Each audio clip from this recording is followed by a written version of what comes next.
everybody. Thank you for making our first stretch goal possible.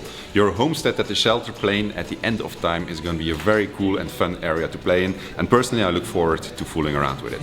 Now, today I was going to tell you about our next stretch goal, which is going to be personality traits and talents, but instead our designers decided to come up with a little surprise. Behind me here we have Koen, our art director, and he's working on a piece of artwork which is representing a place called the Phantom Forest.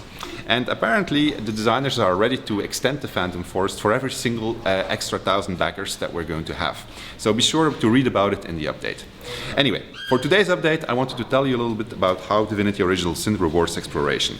Every single Divinity game that we've made always made sure that if you started to walk off the beaten path, you were going to be surprised and find interesting things, and Divinity Original Sin is no different. Have a look at the example in the next video. Enjoy! If there's one thing we really like to do, then it is to reward exploration, and I want to give an example of that today.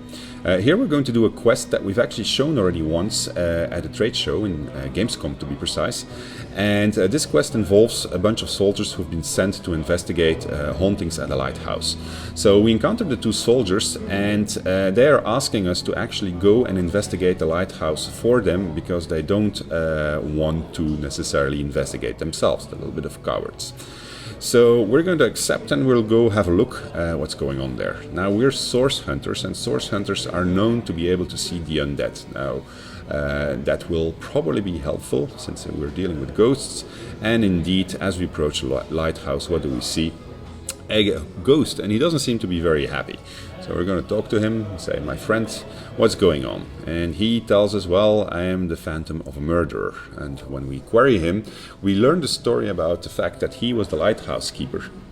And one day, out of jealousy, he actually caused the sinking of a ship. Yeah, and the reason he did that had to do with a girl named Desdemona. So he killed a whole bunch of innocent sailors, and then he hanged himself. And so it's a pretty sad story, actually. So our two characters, we're playing in multiplayer, by the way. They can discuss the situation, and I think I'm going to think that he is pretty contemptible for having done this, and Scarlett will probably disagree with me because she's disagreeing with everything I do so far, and she's going to go for the more compassionate answer. And so our social stats of contempt and compassion are being modified as a result of this choice that we made. So we'll go back to our two soldiers there, and we have a choice here. We can tell them, well, you know what, you guys should have done your jobs, or we can tell them, well, we discovered something. If we would have taken the option, you should have done your jobs, we could actually claim the reward, and these two guys would be fired, but now we did them a favor, we told them what's going on, and they tell us, okay, well, we'll report back to Captain Lorne. Now for the cool part. I'm going to explore the beach that we've shown already a few times in our Kickstarter videos, and this time I'm going to travel west. Now, there's absolutely no reason why I have to go there, but if I do, and I explore, and I combat the occasional enemy, eventually I'm going to discover this cave. And what do I find? An underground city, which goes by the name of the Black Cove. Now, the cool part is that there's nobody in Sicile, that's the starting village, who is going to tell you about this. There is perhaps maybe one or two clues that you will find, but that's it. So if you don't explore, no Black Cove for you.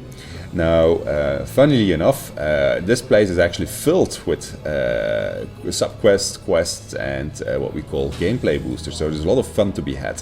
And it's an example of how we try to fill the world with things to reward you when you explore.